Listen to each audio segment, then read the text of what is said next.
We have a mechanic in Hearthstone that you do not have in your game. I mean, we have multiple, and I guess it's the same for you. I was going to say, there's a lot that you don't have. For this intro, let's just leave it like our games are the same except for this one mechanic, because I think it's just better video. Anyways, we have weapons. See, unlike your puny ass game where you pretend you are a duelist, we are actually a character in Hearthstone inside Warcraft, which means we can click on our portrait and actually swing with a weapon. Now, I'm going to remind you, do you know how weapons work? Because we have weapons in Yu-Gi-Oh for context. Like, apparently I need to do a video of me showing Rarran weapons in Yu-Gi-Oh. You don't equip it and then use your hero to swing with it, correct? Do your weapons just attach to like your monsters or something? Is that how it works? Yeah, and then it's like if the monster dies, the weapon dies with it. Okay, well, see, okay, I mean, okay, to be fair, like Magic's the exact same thing, but every time I bring a weapon up in front of CGB, he like loses his mind. So, because he can't, for him, it's like he can't comprehend the fact that like our hero is actually like a thing. So, anyways, okay. So, anyways, your video today is trying to tell me whether or not you think these weapons are good or not. I'm gonna just go through. Do you remember how weapons work? Yeah, it's like it's tied to the character, right? Yep. And then it has like a stat, and then I think it has like durability too. So like eventually it dies, I think. Okay, and that's it. Is that it? Pretty perfect. So. You have a specific slot for your weapon in Hearthstone. When you play a weapon, it goes to that specific slot. There is literally no way to interact with it unless the card specifically says like destroy a durability off the weapon or remove your opponent's weapon or something along those lines. Your weapon has an attack, which I'll show you shortly, and it has a durability and a mana cost. Obviously, you pay the mana cost, and the durability is the health of this weapon. You can buff this durability, you can interact with it, but for all intents and purposes, what I'm going to show you, none of the cards actually matter for that. It just, we're at the durability is the amount of times you can swing with the weapon. You can only swing once per turn, unless you have another card or on the weapon itself, it says you're allowed to swing multiple times. Got it. So just like a minion at that point. Just like a minion, yes.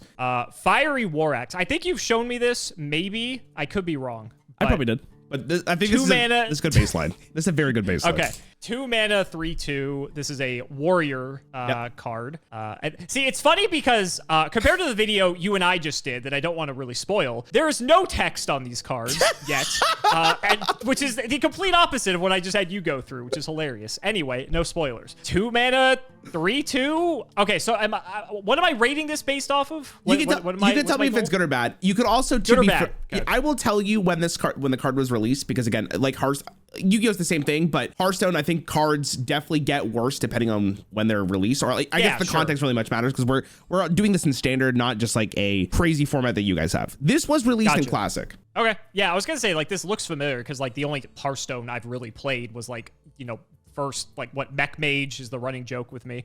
So like this kind of looks familiar. There's not really much to go by here. It has 3 attack. Things you play on turn 2 or turn 3, I imagine have close to 3 health, if not less. So that seems okay. I guess like the cool thing is that you don't have everything in your game has summoning, not everything, but like mechanically things come into play and they can't attack. Right. And with weapons, you can just attack immediately. So yes, that is a good point. That's like a way for you to kind of like skirt that. And obviously, if your hero's the one attacking, then you have like your 30 health pool to work with, and you don't care about life, because anyone who knows card games would happily trade life for board. And if this will kill off a minion or 2, like that seems really good. So I think this is fine. I think this is good. I don't see like how it could be. I guess it just depends on like the stats of like the things that you're dealing with, because I feel like even later on, this seems like it would be fine though too, because like if you have like a smaller guy and they have a bigger guy, you trade the smaller guy into the bigger guy, and then War Axe can like trade it off, and like you might be okay with that. So even like mid to late game, I feel like late game this card probably falls off pretty significantly, but like this seems good. Okay, so this is I picked this one as the baseline because I feel like this is just the easiest weapon to get behind. This is one of Warrior's best cards from Classic, if not like wow, it's really just like the best card. That's it was crazy. Called Fiery Winx for a lot of the time, because if you played this on turn 2, the tempo advantage you would get from this card would be absurd. Also, this was one of the few weapons in the game, I think actually maybe the only weapon in the game, that was 2 mana for 3 damage, which back in Classic was extremely good.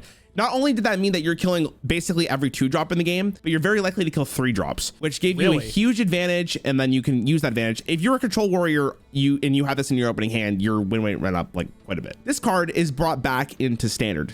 They brought it back in 2024. Do you think this card is playable in 2024 Hearthstone? Do I think this card is playable in 2024? Also, side note, is there like a lot of weapon removal, or is that like not common? That is actually a really good question. There are cards in the core. Well, I'll give you the classic one first. Classic had 2 cards. Yeah. Well, I guess, yeah, I'll go with 2 cards. Basically, if your hero gets frozen, like you can't do anything, right? Like you're frozen for a turn, but that's the case for all minions. There's a card called an Acidic Swamp Ooze, which is a 2-mana 3/2, which is Battlecry is destroy your opponent's weapon. Okay. There was a 1-mana 1/2 Blood Sail Corsair, I want to say, which removed 1 durability off your opponent's weapon. And then there is a 5-mana legendary Captain Green. Oh, sorry, Harrison Jones, which was Battlecry destroy your opponent's weapon and draw cards equal to its durability. Oh, that's crazy. So that's Harrison cool. Jones, yes, I will tell you straight up, Harrison Jones was very good in Classic, especially because the card draw was very weak. Acidic Swamp Ooze was playable for sure. It really depended on how much you cared about your opponent's weapon. And then Bloodsail Corsair was kind of just like never played. It's weird though, because there's not many, like, not every class uses weapons. So it's interesting because you don't really have like side decks or anything, because yes, I feel like if this were Yu-Gi-Oh, you would just side deck stuff like Harrison Jones, Acidic Swamp Ooze, where in your game, it's kind of like, okay, if the meta, hypothetically, right? If everyone's playing Warrior, or if everyone's playing weapon decks, then people would want to play Swamp Ooze and stuff in their deck. Yes. Like you guys, it's just like the way our games are different. That's fascinating. Do I think War Axe? So War Axe is still 3 mana for 3/2. It was unnerfed. Sorry, it was unnerfed when they brought it back. It is 2 mana. Okay, so it's 2 mana for 3/2 again. I don't know. You've showed me and have done a great job explaining to me how fast Hearthstone is now. And I imagine that after what are they on, like 10 years at this point? Maybe a little bit more. They're about to go to their 11. So very close, yeah. I feel like the stats on minions has probably slowly crept up over time. Not to mention just the value that each minion provides. Like, even if they're small, like they might just like give like another card in exchange for if they die, or like they make another card before they die. So like they just replace themselves, and Yu-Gi-Oh like did this too. This is why like I'm kind of going down this road. So like if it's still playable, that's pretty impressive that a 10-year-old card is playable again. But like I wouldn't be surprised if this is like power crept out. So you brought up the health stat for 2 drops. Honestly, like most 2 drops are still around 3 health. Really? You could easily. So, but the problem ends up being now is that there's just better stuff you can be doing for 2 mana. So Fire War Axe, actually, I've never seen a single person equip it in 2024 Hearthstone. I would never have, for the record, I never would have expected this like basic ass card to be like the best card in an archetype ever. Like that's so crazy to me that something like that that's the case. Well, like again, like in Classic without card draw, if you had a single card that could 2 for 1, like you're already right. 2 for 1, yeah. Like that's so like. That's almost like old Yu-Gi-Oh in a lot of ways too. Like if you have like a way to just get insane value like that makes it like I honestly like in Yu-Gi-Oh, if like this sort of thing existed, a card like this probably would have gotten limited just because like anything that had like the ability to 2 for 1 or get like a lot of really good value over time probably got limited for us, if not banned in a lot of instances. Oh, interesting. But okay. Yeah. Icebreaker. This is the weapon art. I will say the weapon art's really sick. I gotta give credit to whoever does the art for this. Icebreaker, 3 mana for a 1/3. Destroy any frozen minion damaged by this. This is Shaman? This is Shaman. This card was released in 2017. I guess a lot of this is predicated on how much freezing Shaman has access to. Can I get context on that? Great question. For this set, unless you want me to show you the card specifically, and I can if you want me to. I just didn't actually add them for the sake of you can explain it. During this set, Shaman got an entire expansion for freeze mechanics. Oh, okay. That's it. That's all I have to go with? Unless you want to see the cards, that is pretty much it. Are they okay? Can I ask this? Are they playable? Because like you said they got a whole expansion of freeze mechanics. You know what? You didn't say if they were good or not. I'll send you a couple of them so you can read it. I think that's a very fair question. You know what? Fuck it. You're getting all of them. Oh, don't give me all of them. I'm still reeling after last video where I had to read 4,000 cards. What is this? Burlock, very cute. 2 mana 2/2 Battlecry, freeze an enemy. Okay. Cryostasis, very funny art. Give a minion +3/+3 and freeze it. That's kind of neat. It's a cool card. I don't know if it's good, but I like the flavor of it. Yeah. Avalanche, freeze a minion and deal 3 damage to adjacent ones. I always like that you guys have the like adjacent mechanic thing going on. Yu-Gi-Oh like sort of has that, but we do it differently. I think when Hearthstone's at its best, it's very important, like the adjacent things. I think it's really cool. Yu-Gi-Oh it is too, but it's like for the wrong reasons, which is annoying. I won't get into that today. I think that's all. Okay, that's all the freeze cards from this set. Okay. Voodoo Hexer, 5 mana, 2/7 taunt. Freeze any character damaged by this minion. And then Murabi. Is that how you pronounce that? Yep, Murabi, yep. 6 mana, 4/4. Whenever another minion is frozen, add a copy of it to your hand. And I'm assuming there's like other stuff too that's like generic. I don't need to see everything. Yeah, there's other cards that are generic, yes. Yeah, sure. Actually, I'll show you one more because I do think it's actually like one of the better cards. Okay. For sure. Oh, thank you. I'm glad you didn't. I'm glad you showed that to me now because I said something. I actually, it just wasn't from this set. It was from Gorehowl. That's why I didn't show it here. Oh, okay. That's why I completely forgot about it. Glacial Shard, 1 mana, 2/1 Battlecry, freeze an enemy. So it's like the Burlock, except it's just cheaper. Yeah, interesting. It's not a Murloc. That is important to know. They have to really like mana tax Murlocs because if the synergistic cards are too good, it becomes a problem. Yeah, look at Yu-Gi-Oh! Exhibit A. Anyway, like this has the potential to be really good because again, it's destroying something, right? It's not like it's like War Axe where it's just dealing a little bit of damage. Like this, on paper, this has the ability to destroy 3 things over the course of 3 turns. And if there's limited ways to interact with this and you have enough ways to freeze things, that can be really good, especially as you get into like later game, because wasting this on I mean, like, even, like, on medium-sized things, that's probably okay. But I guess it's, like, could you just be doing better things? Like, is there enough stuff here that makes this worth it? The biggest problem with Icebreaker, though, is that, like, you need other cards in tandem with it for it to work. 100%. And I think that's, like, a huge difference compared to, like, War Axe, for instance, because War Axe does it by itself. And at that point, it's like, okay, if you have 2 cards or like 2+ cards, because Icebreaker, you need to have an extra card each time to freeze something for the most part, because freeze ends at the end of the turn, right? Yep. My point is, like, each time you want to throw Icebreaker into something, you need to have like an extra card to freeze something that you would otherwise like probably want to play anyway. Otherwise, like, what are you doing? And so like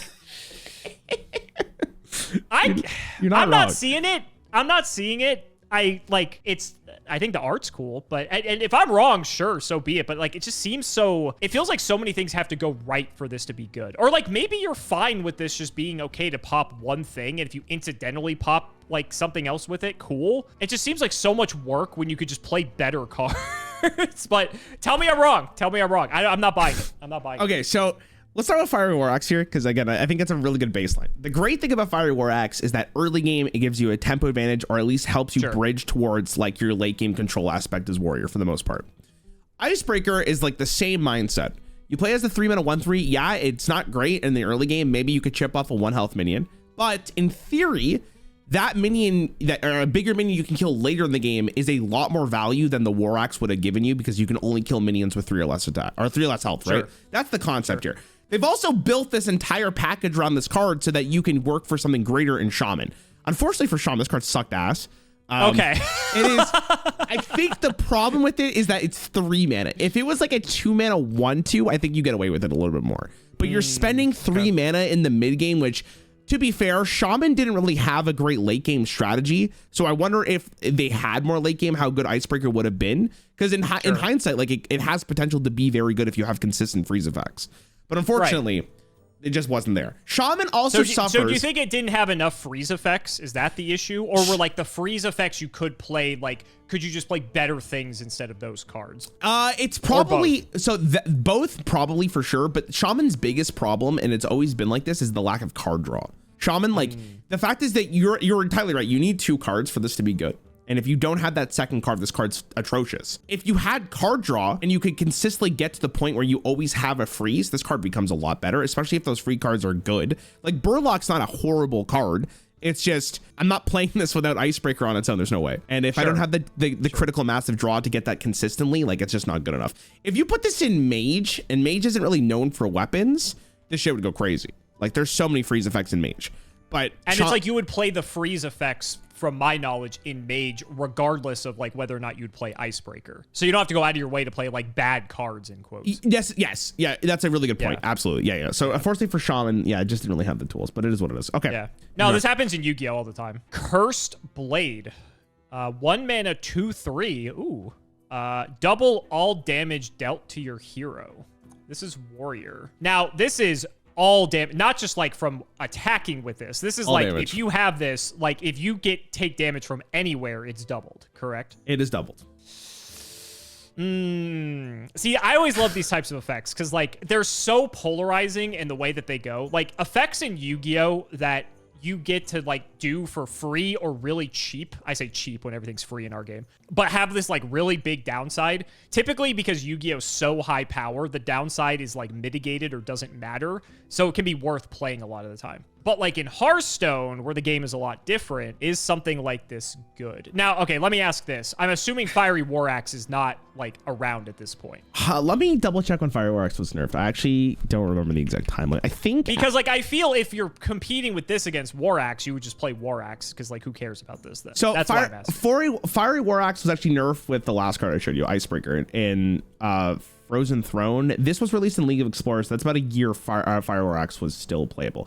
Now, to be fair, you are absolutely right comparing this to Fiery War Axe, but a 1 mana 2/3 weapon is disgusting. That is a stat line that like 1-drops would, if a 1-drop minion had that, you would probably just be winning the game for that minion alone. Sure. But like it's 1 turn. Like you just wait for War Axe next turn, right? Okay. That's kind of the way I see it. But true. I could be wrong. Yeah, I don't know. Like with War Axe, I'm like not seeing it. But if you take that out of the equation, I could see people wanting to play this. You're saying that because War Axe is here, this card's unplayable. I don't want to say it's like unplayable, but it's like, so in Yu-Gi-Oh, we have, when you play maximum copies of a card, so we have 3 copies of something. If you want to play something that has like a redundant effect or basically is a way to get to that card, we call it like playing like a 4th or 5th copy of like a card that does what we're trying to do.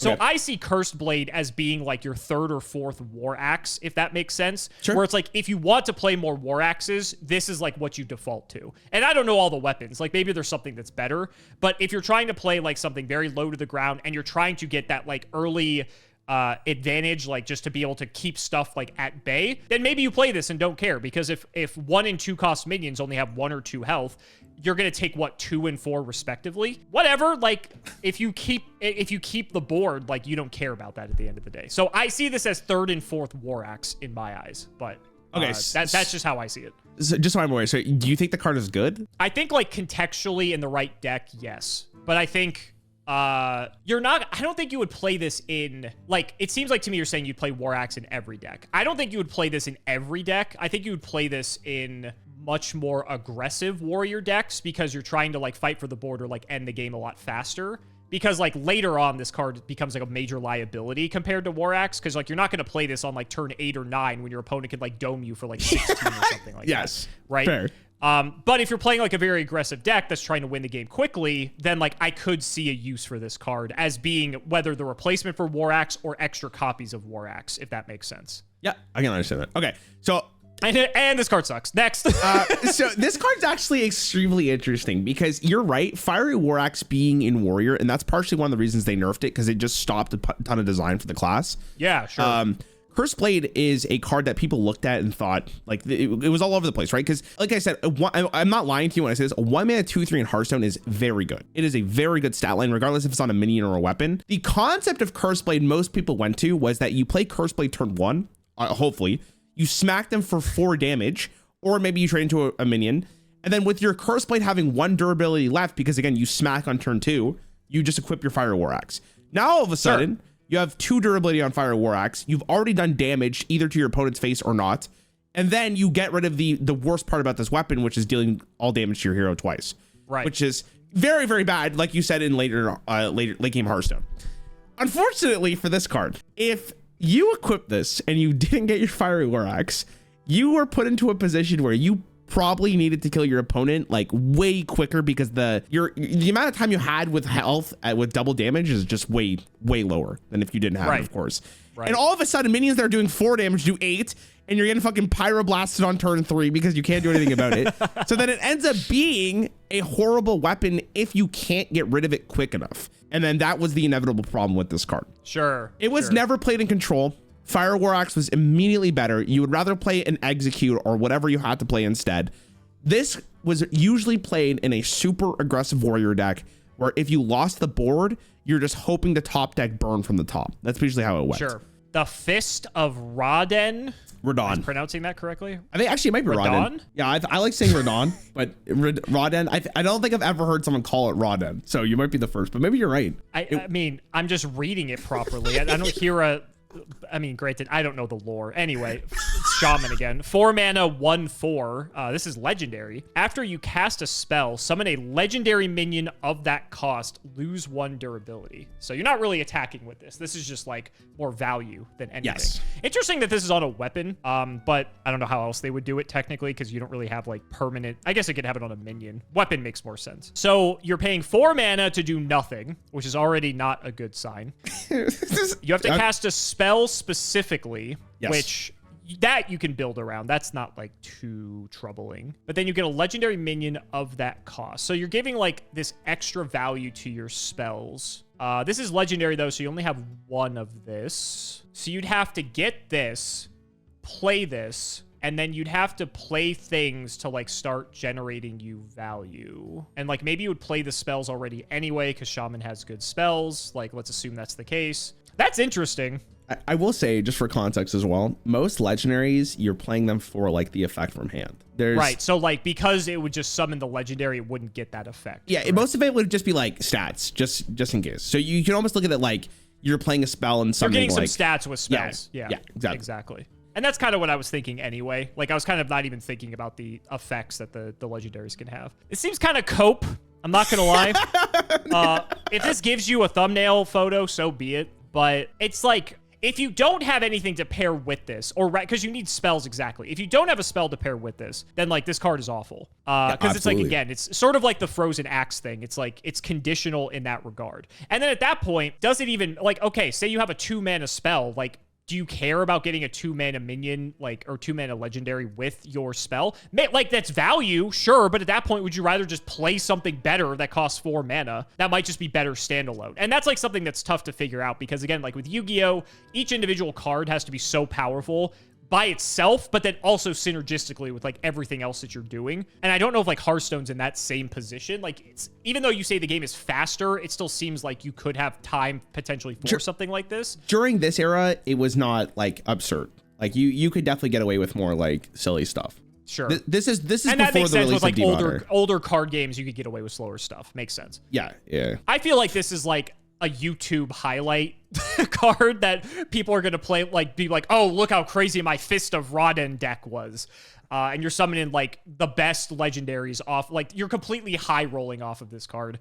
And it's great. That's like the vibe I get from this. I'm going to go with people really wanted this to be good and it just didn't play out. And if you tell me this is like the best thing you could be doing when this card was released, I cannot wait to hear about it. So yeah, let's hear it. The thing about this card was you didn't actually really need like insane value. So you want to think of it as like 4 mana, 1/4. Yeah, you're kind of bypassing the turn. But if every spell you play for the next 4 spells, if you summon at least like a 2-3 minion in stat line, is that good enough? Because I think every deck in the game, as far as I'm aware, I don't know any class that's ever existed or any deck that has existed that hasn't played spells. So the likelihood you're gonna have spells with the weapon is very likely. The question is, do you run these really expensive spells now because you want to get like these huge payoffs with this card? Which is like, that's what you're going with, I'm assuming, right? That's the dream. That's the meme dream. You're trying to get these really big minions.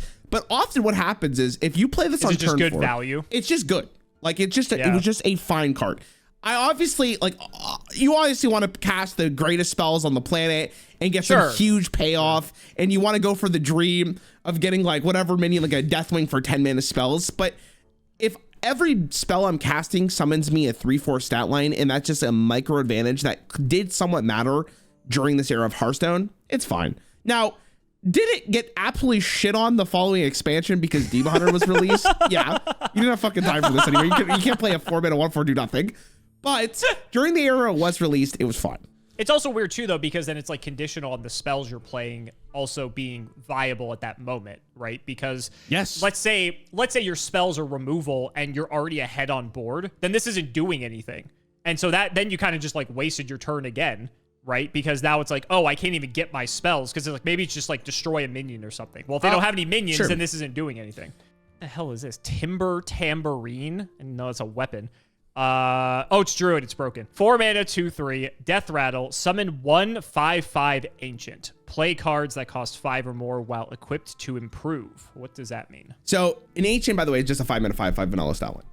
Okay. It's on the show. While you have this equipped, if you play a card that is 5 or more, you will summon 2 Agents, and then 3 and 4 and 5 and 6 and up to 7 because that's how much board space you have on board. Oh, sure. So 7's the max. 7's the max. 7's the max. That's, I mean, theoretically, you can go infinite if you really want to, but like you would only summon 7. And then when this breaks, you would get all of those Ancients at once. Again, with Summoning Sickness, unless you had some kind of effect that would give him Rush, but you would just summon a huge amount of stats for playing this weapon afterwards. Sure. It's Druid. It's broken. I don't have to evaluate this. You should know this by now. I see Druid, my eyes light up, and that's all that matters. No, I'm just kidding. I mean, that sounds really damn good because, okay, you're already in Druid. You're already playing stuff that's big, presumably.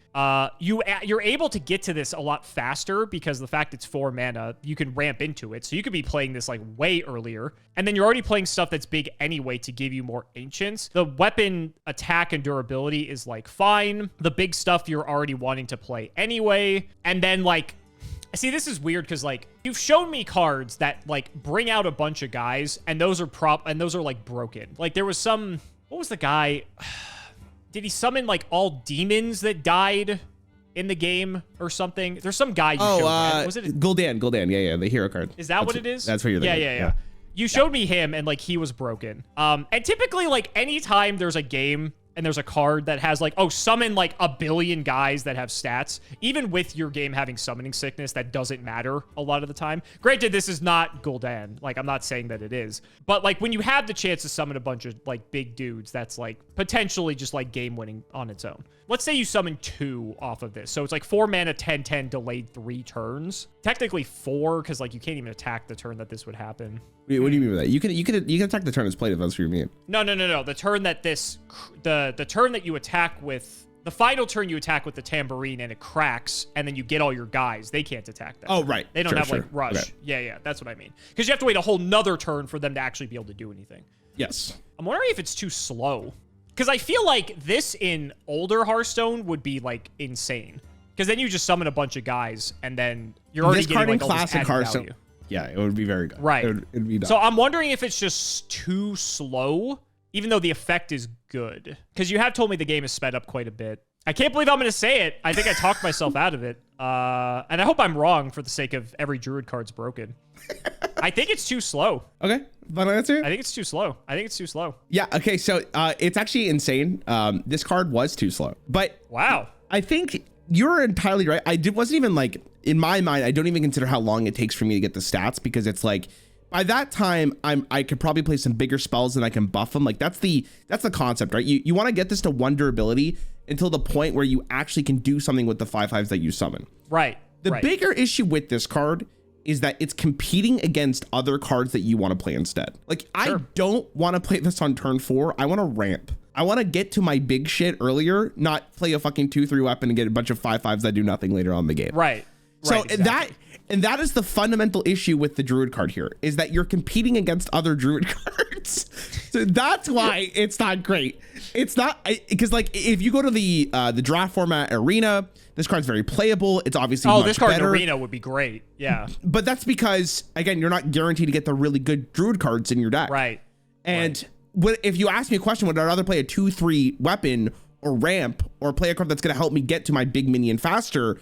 I'm playing the card that's going to get... Yeah, like there's no way I'm playing this weapon. Right. Tentacles for Arms. This is a 5 mana 2/2.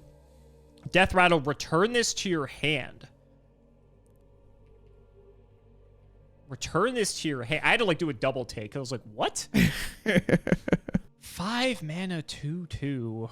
That's in theory infinite.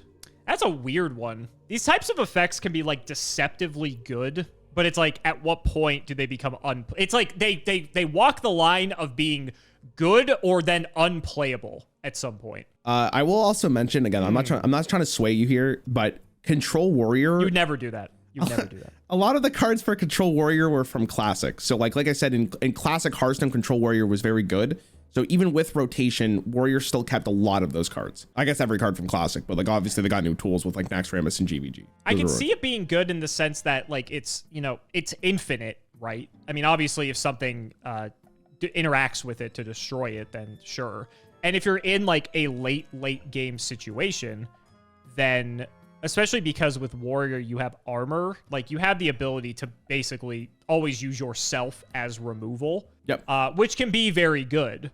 So like maybe in the right deck, this card could be good. Like obviously you're never playing this in like an aggro deck because it's like way too slow. God, but even then, it's just so expensive. But like maybe you're fine with that. Like maybe it's okay like getting into a situation where it's just that slow. My gut wants to just say that this isn't very good, but then like I'm questioning why you would show this to me if it was that obvious. Okay, I will promise you for this one, there's no metagaming here. I just picked the most. Sure. See, now that you're saying that, that's already metagaming. No, okay, so that's the problem. A lot of weapons in Hearthstone are like just deal damage. So I don't want to show you just deal damage. I think Fiery War Axe does the job here. I'm showing you the more interesting weapons, of course. Like the ones that this make is interesting, all right. So I feel like in most other instances, this card is bad. Okay. So I feel like my answer is I feel like this card is very good in the slow as shit Control Warrior. And like bad in all other instances. I guess that's your final answer, right? Yeah. Okay. So let's talk about Tentacle Orbs. Tentacle Orbs. When this card was released, a lot of people were like, this card's going to be the best card in Warrior. It's the fact that you get it. Yeah. Listen, Hearthstone players, when they're brand new to card games, right? We're brand new to card games. So when you see a card that says literally infinite, you're like, oh, you're very excited for it. And people really thought this card was going to be good. The thing about Tentacle for Arms, though, is I would describe it in hindsight, of course, because I probably was one of those people who were like, this card going to be insane. It's kind of like a win more card. Like do you really need to spend 5 mana to deal 4 damage twice? Not really. Like you could spend your mana for something else. Warrior doesn't need this chip damage. If I'm going for the Giga Fatigue lock-in, like I'm going to be here for the next hour, like this is not going to really make the break the win. Like it's probably just going to be gaining armor every single turn. Like does my opponent really going to out damage my armor total every single turn? Probably not. Also 5 mana for 2 damage. What the fuck? Like, well, hey, 4 it's damage. 4 damage. But unfortunately for like, it just never really was worth it. And like the games that you were winning, right? It's just you're winning more. Like you didn't. This probably wasn't making or breaking. I would consider this card very bad. Oh god, it's Paladin. I'm screwed. Painter's Virtue, 4 mana, 2/3. It's a hammer with a paintbrush on the end. How creative. Lifesteal. After your hero attacks, give minions in your hand +1/+1. All right, I'm already gonna botch this because I have a fantastic and infinite track record of evaluating Paladin cards. So Lifesteal's cool, and then when it attacks, you just buff all the things in your hand. If I recall, hand buffing is a thing that Paladin does. Yes. Yes. Okay, so that is not uncommon. They have done this since 2016. Okay. It's 4 mana. We've talked about how 4 mana is a very weird spot. You can potentially, like, at least it has 2 attacks, so, like, you can sort of, like, get some tempo out of it. Maybe you might have to, like, trade something smaller and this into something. It gives you some life back, which is, like, whatever. But it's buffing your guys. And so I think that's what we're looking at here. If you have, like, a whole hand of guys, and you're giving... Let's see, it's turn 4. How many cards do you start with in Hearthstone in your opening hand? Like 4? If you're first, you got 4. 4. So let's assume you play a card a turn. And maybe, does Paladin have card draw? Or like card generation? I guess everything has card Paladin generation. has, I would say, okay card draw. Okay. And for generation, it's about the same too. I'm trying to figure out, like, okay, if you play this on 4, how many minions are you going to be buffing on average in your hand with this? And it's like, I'm trying to, like, see a world where it's, like, maybe 3, potentially. So, like, I'm trying to, like, sort of, like, boil this down into 4 mana, deal 4 damage with lifesteal, so you sort of get some life back, and then it's, like, +6/+6 on, like, later turns. So, like, you're losing a bit of like board and tempo early on, but then it like really makes up for it later potentially, depending on how many guys you're buffing. Because if you're buffing the same guys twice, then, you know, and now you're like your smaller guys or your bigger guys are like even larger, like that could be made up for it like perfectly fine later on if like the deck is designed to do that. Okay. But is that worth it is the question. That's sort of like where I'm at right now. And I imagine if you're playing Paladin, you have other things that buff stuff in your hand. Like this probably isn't the only one. This one's tough. I think this is like definitely one of the more interesting ones you've showed me for sure. It's hard because like for Yu-Gi-Oh players, it's hard for us to assign value like this because like we don't have this mechanic of buffing things that aren't in play yet, you know? Yeah, that is also fair. Yep, that is true. Right. So it's like assigning value to that. And also in Yu-Gi-Oh, let's be honest, numbers don't matter. Like most of the time, most things could have 0 attack and like we'd still play them because their effects are insane. The numbers are just the way to end the game essentially.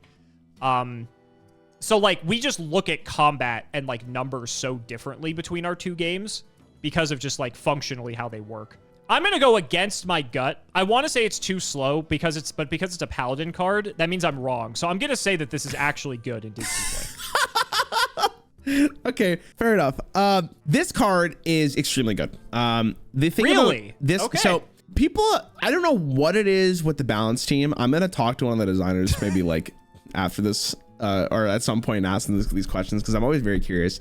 This weapon's just fucked. Like it's too good. Really? It's really so. Okay, walk me through this. Help me understand this because this one's really hard for me to understand. Let me go through Tambourine. Right. The problem with Tambourine first and foremost is that not only are you competing against other cards, but you're summoning 5/5 vanilla minions that don't do anything. This is the exact same stat line of for the weapon, but now you're also getting 6 life back. On top of that, you're buffing minions that you're putting into your deck. So all of a sudden, the value is a lot more. I would rather have a specific minion with a keyword than just a vanilla minion that's just a stat stick that can't do anything when you play it. So now you have to consider what kind of card quality or what kind of minions are you buffing in your hand. Also, to answer your question, there is a minion in the current core set that is a 2-mana 2/2, give all minions your hand +1/+1. And if you're running this deck in particular, you are playing that card because it's just like more redundancy. You want to go for these big minions. Now, you might be asking yourself, what is the point of like buffing the minions in your hand? Let me show you a couple of them, if you don't mind. You can read that one. Has charge while you have a weapon equipped. South Sea deckhand. Okay. So you could already see like immediately. Now this is not just a 1-mana 2/1. If this is in your hand when you start hitting, you start getting a lot more damage for 1 mana from hand that can go face immediately. You also have this card. Outfit Tailor. 3-mana 2/2, battlecry, give a friendly minion attack and health equal to this minion's. Okay. All right. So, without giving you the whole package here, because obviously you can kind of see where I'm going with this. The reason why this weapon is so good is not because you're getting just stats. You're giving minions that have effect stats. And all of a sudden, this double dips into itself in a variety of different ways to kill your opponent out of nowhere. Now, has this been a really good deck in the meta? Absolutely. Has it been so dominant that people like need it to be nerfed?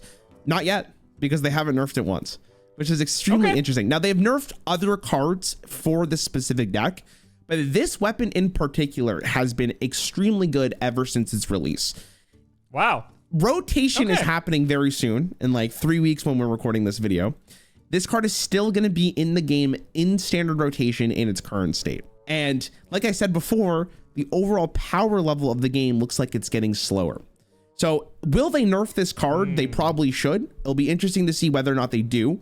They have mentioned that they're doing like a preemptive like balance change going into the standard rotation to make sure that the new cards can shine. And this should be on the list. If this is not on the list, I feel like we're gonna have a huge problem. But this card is very good. So it's just so fascinating because lifesteal. So life points just in our game just don't matter. Like as long as you have a life point to play the game, it's okay. For context, for people who don't know Yu-Gi-Oh, we literally have a card that says draw a card. It cycles itself and it gives the opponent 1,000 life points. And that has been limited and before. Like that's how good that card is in Yu-Gi-Oh. Okay. Interesting. So we will happily give our opponent life points just to cycle a card. That's how irrelevant life points are to us most of the time. So that's like, so seeing life steal on something like historically there's there's a card if your editor wants to put it up. Thought Ruler Archfiend. This is maybe like one card that has the ability to gain life points that historically in old Yu-Gi-Oh is situationally good and is a way to, like, if your life points are really low, can get you your life points back up. And it's also in the extra deck, so like you can summon it whenever. But for the most part, no one actually gives a shit about gaining life points. So that's where that is in my mind. But then also like the buffing thing, for the most part, as long as like effects are happening, the stats on our cards in Yu-Gi-Oh for the most part don't matter unless you do need to go to combat. And at that point, you just have to be slightly bigger than the other thing to run it over. It doesn't matter by how much. So it's interesting hearing like how these like hand buffing mechanics, and then obviously you guys have stuff that synergizes with one another as well. It's really cool seeing this just because this is something that's like so devoid from current Yu-Gi-Oh. I would say in old Yu-Gi-Oh, combat was definitely a lot more important. So like this is neat to see. Frostmourne, 6 mana, 4/3. Death Rattle. Summon every minion killed by this weapon. That's pretty sick. That's cool. This is but it's expensive. Yeah, I will say this is for Death Knight. This card was released in 2024. Death Knight, like I've shown you before, does have like basically its own version of Control Warrior. Just for the record. Okay. You go through. Okay. 3 attacks. It's pretty sizable.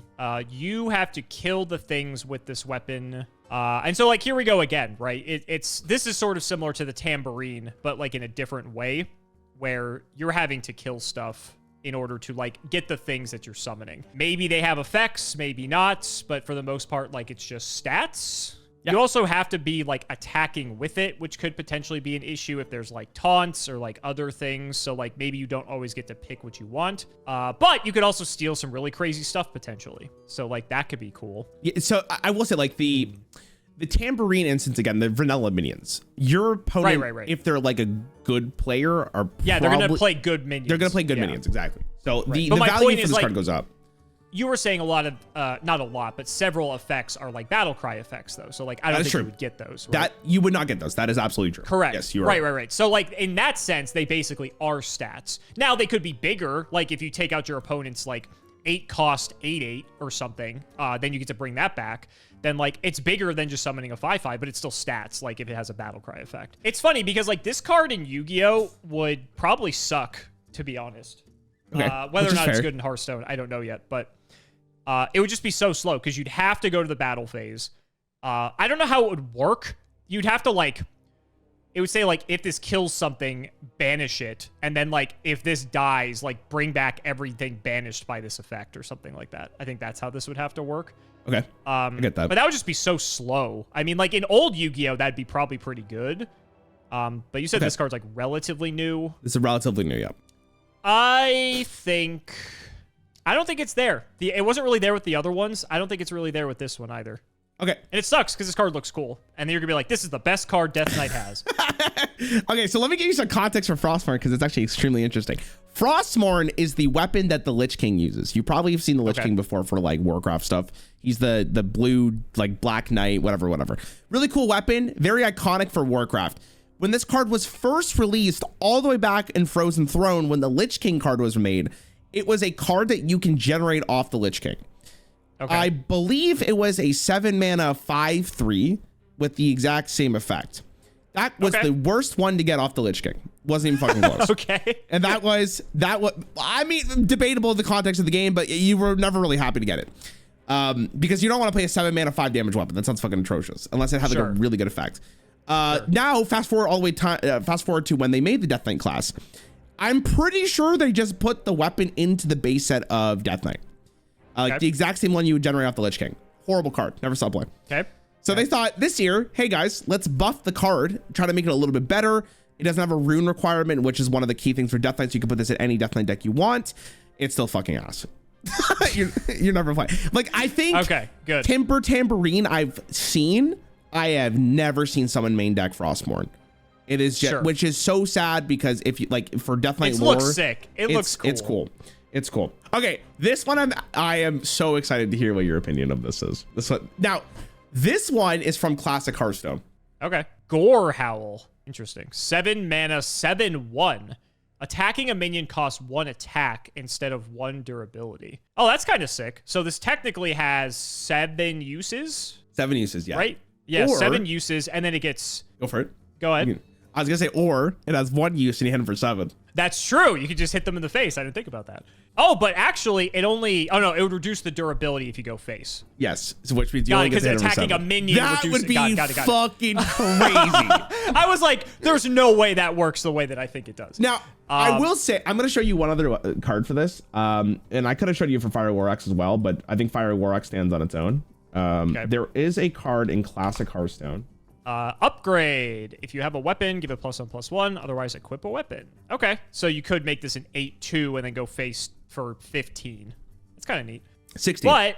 Because it wouldn't lose the attack. Oh, right. Because it wouldn't lose the attack. Right, right. It loses durability. Yep. You're right. Well, 7 mana for a 7 attack weapon is at least, you know, now we're talking. Like, that's somewhat more respectable for these high cost weapons. At least it's like we can kill some big things with this. So over the course of 7 turns, you could continuously kill things that are smaller and smaller. But that's like a huge amount of tempo, though, if you're killing like all their biggest stuff off. If you're playing up against an opponent who's playing just like big, large things, but like singular, then I feel like this card could be really good because then you're always like 1-for-1ing their thing and then also play. So like, okay, here's how I imagine this. They play big thing.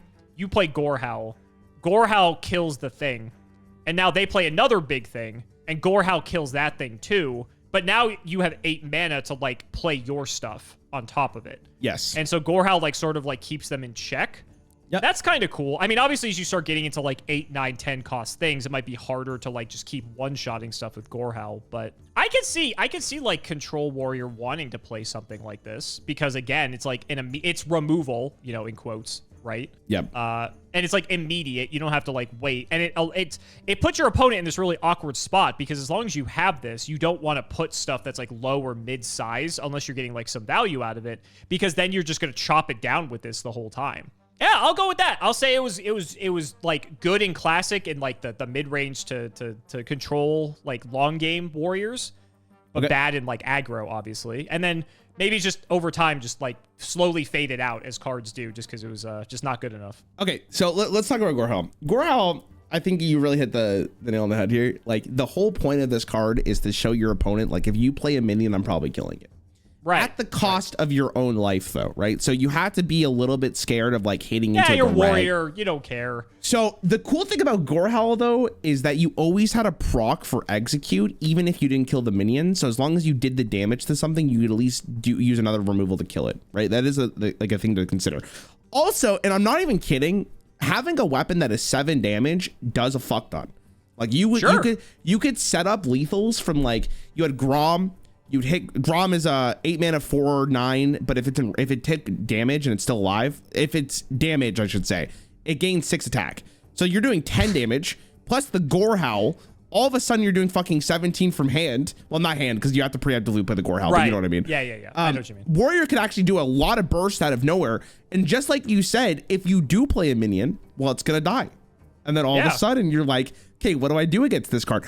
Gorehowl against the right deck, and obviously if you're not super low, could just win you the game. But unfortunately for Warrior, you would only run 1 of it. So you need it in a specific spot because you can't run 2 of these. It's too expensive. Of course not. No. It's too expensive. Yeah. So like you said, Gorehowl kind of just phased out over time as better weapons came into the game or stronger minions just came in, and by turn 7, Gorehowl just wasn't enough.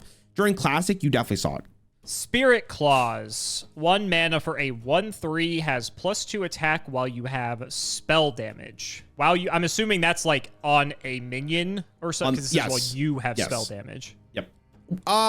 Theoretically, like there are effects that can give you spell damage that is not a minion, but like all intents and purposes during this time, which was 2016 Hearthstone, it was from a minion only. Isn't spell damage? It's just like it just gives something extra damage, right? Yeah, if it's spell damage +1, your spells will do +1 damage. I will say that the Shaman hero power is a 1 in 4 chance to get a spell power totem. Oh, you mean spell damage totem? Spell damage, sorry, yeah. Okay. Yeah. So you have a way to just trigger this without necessarily... Granted, you don't control it, but in theory. Are there lower cost spell damage minions as well? Yes, there is. Are they like 2 or 3? One of the most popular legendaries from Classic is called Blood Mage Thalnos. It is a 2-mana 1/1 legendary that draws you a card on its death and has spell damage +1. It's a legendary though, but I mean, it's a thing. Even if you play this on 1, there are some, I imagine, 1 and 2 drops that just have like 1 health. So like maybe even with this only having 1 attack, you can take something out. If you do have spell damage, then this thing becomes insane. But the fact it's only 1 is nice. I mean, it's 1 mana for 3 damage, possibly 9 if you're going to go the distance. So like this card's kind of cool because it scales like both early and late game. Not late game, but maybe like mid game, let's say. This is a neat card. I feel like this is really well designed. I'll say this is good. I don't know. This just seems really well designed to me. Maybe I'm crazy, but like this seems just like a good card. Okay, final answer? The fact you're laughing doesn't instill confidence, but sure. Okay, so you said really well designed card. This card was miserable to play against. Imagine if you gave Fiery Miserable that it's good though, correct? Yes. So okay. Imagine you gave Fiery War Axe 1 extra durability. And it was a 2-mana 3/3. It was almost the same concept there, because in One Night in Karazhan, when mid-range Shaman was like at its absolute peak, and I mean its peak, it was the best deck by a mile. It was awful to play against. Really? It was so good. But not necessarily only because of Spirit Claws. There was a bunch of combinations of other stuff that made the deck really, really good. But Spirit Claws is one of the reasons why it was so great. Because even if I play this on turn 1, there are cards that will interact with Spirit Claws, such as my Totem, if I really want to do it on turn 2. But if I just need that 1 chip damage with a bunch of minions I'm summoning, there's also a card called Maelstrom Portal, which did 1 damage to the entire board for 2 mana. The enemy board for 1 mana. You could just do the 1 damage, and all of a sudden you're just ahead on board. But the second you draw Blood Mage Thalnos, you're in a really good spot. Azure Drake, I think I showed you Azure Drake, the 5-mana 4/4 Drake that has a Battlecry drew you a card, but also has spell damage, was really, really good in that deck. It ended up being such a pivotal card in this deck that they actually nerfed it. They nerfed it to 2 mana, because just like Fiery War Axe, if you had this card on turn 1, you probably won the game. Like, it was just over. Like, that's crazy. There's nothing your opponent could do, which is so interesting, because there wasn't like I was actually, while you were speaking, I was just I was getting a refresher of like what cards were actually in the deck at the time, and going through it, like there's not that many spell power minions. It just, if you did Totem and you got it, or if you just needed that extra chip damage, it was insane. Like, wow. I also, like, you know, just get lucky off the fucking hero power, dude. Just hit the 1 and 4, like, and all of a sudden just pick the 1 and 4 every time. You're just gaming. Also, like, are there just like nothing else better to do on 1 mana anyway? That it's just like, oh, if you have this, like, great, you actually got to use that mana efficiently, like for the long game, sort of. That deck ran a card called Tunnel Trog, which was a 1 mana 1/3. After you overload, gain that attack equal to the overload, something along that lines. And if you played that card, it was also very fucking good. Yes, it was very, very good. So all the 1 drops in that deck were cracked. Got it. Funny enough, just like Fiery War Axe, they actually they unnerfed it. It's back to 1 mana. They brought this card back in 2024. Do you think it's playable? What do we say? War Axe is not playable, right? You said you haven't seen War Axe is not playable. No, it is not playable. I'm going to have to go with no, but you are right. It's not playable. The hell is this? Sphere of Sapience? Yep. Did I pronounce that correctly? Yep. 1 mana 0/4. It's a crystal ball. It's like, do you remember like when you go to the science museum and you do that, like you touch the crystal ball that, like, yeah, that's what this reminds me of. Yeah. Okay. 1 mana 0/4. At the start of your turn, look at the top card. You can put it on the bottom and lose 1 durability. Interesting. It's 1 mana. You said it's neutral, so anyone can play this. Anyone can do it. How new is this? This came out during Scholomance, so 2020. This is a legendary too, so you can only play 1 of it. This is sick. This is cool. Cool card. Very cool card. Very cool card. Yeah. And it's 4, so you basically get to do this for the first, let's assume you get this on 1. You're doing this for turns 2 through 5, because then it's going to lose all of its durability and then it goes away. So you get to basically see. You don't need to, by the way. You can see the top card of your deck, and if you want to, you can draw it. Oh, because, okay, I missed that part. I thought it just loses the durability no matter what. So so only loses the durability if you put it on the bottom. Yes. Isn't this cracked? Is it? Isn't this insane? Is it? I feel like the fact it's not like you're drawing 2 cards, but the fact you get to pick the best card of, well, that's not true because you don't know what the next card is. You're only looking at the top. I also want to remind you, Hearthstone's 30 cards, right? Not not like 60 like Magic. That's good. So that means your deck's more. There's more likelihood you're going to hit the card that you want to hit. I mean this in the way of like, do you need a card like this? That's what I'm saying. Because at 30 cards, like, yeah, you could put this in and you can look at the next card in your deck, or you could put the card on the bottom, whatever. But like, you could also just run card draw instead. Like, I think in Yu-Gi-Oh, you'd probably play this card. Maybe, I don't actually know. I guess this card would actually, because the thing is, Yu-Gi-Oh games don't last that long, so this card would be bad in Yu-Gi-Oh. That is fair. Okay, maybe that's what's really funny about this card, is that it's actually bad. I guess it's also like a matter of. I'm trying to think, like, if you get this immediately beginning of the game, like if you're just smoothing out your draw and you didn't have anything else to do with 1 mana anyway, right? Because like, how many games of Hearthstone do you just not have anything on 1 mana and you just pass?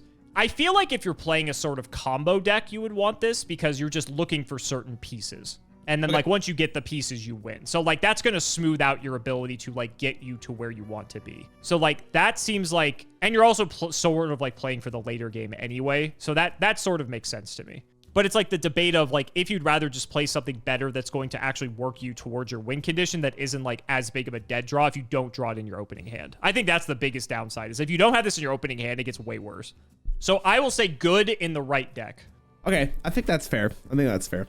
So this card is actually, like I said, it's probably one of the coolest cards they've ever released. I think the main use case for this card is a combo deck, like you said. Right. If I'm looking for my win condition, I don't care what I put at the bottom of my deck, because the only thing that matters to me is finding the card that's going to win me the game.